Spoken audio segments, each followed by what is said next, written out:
There are few experiences that have the big range of emotions that growing up abroad does. There are really, really exciting parts and really cool adventures and really neat experiences. And then on the opposite side, there's a lot of grief and loss, even just the grief and loss of leaving everything that you know in a single plane ride.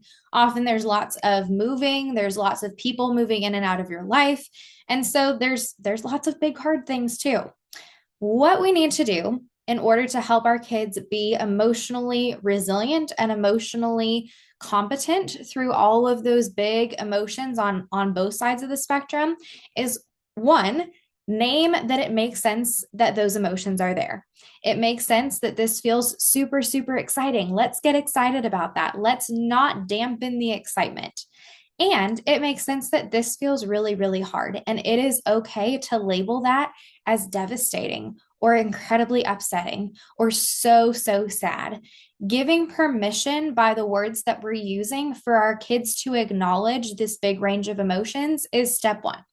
The other thing that we need to do is notice when their behavior is related to these big emotions. If you've had a recent relocation, or they've recently experienced some sort of adverse event, or they've started in a new school, or their favorite teacher just moved away, recognizing that their behavior may be a result of these big emotions and approaching it as such. That doesn't mean that we don't discipline for the behavior and teach them, hey, this is acceptable and this is unacceptable in our household. But it does mean that we also talk about how when we experience these big, hard emotions, it feels overwhelming and it feels like we don't know what to do with it. And teaching them, when I feel this way, here's how I can express that in a healthy way. The answer is never just don't express it, because what happens is they start to shut down their emotions and forget what it feels like. They forget and stop acknowledging what that emotion feels like on the inside because they're so used to suppressing them.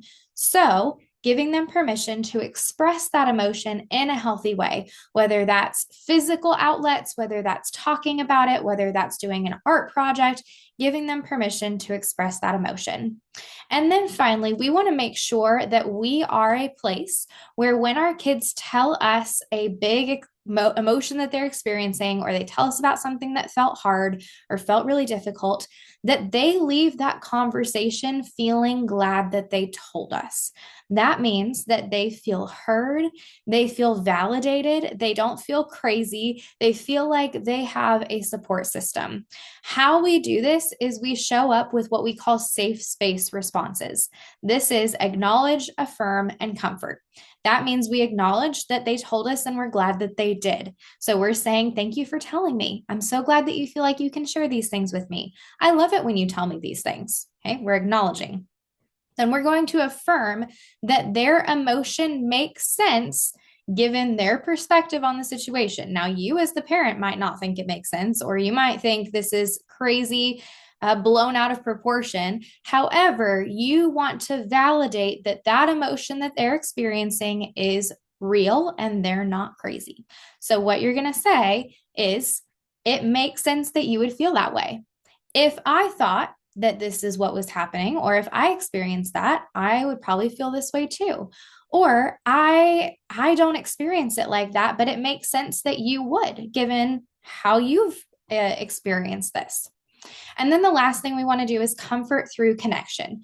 That could be continuing the conversation. It could be, do you want to come hang out and do something with me? Do you want to play a game? Do you want to help me cook dinner? Whatever it is. Or a hug, some sort of physical touch. So comfort through connection.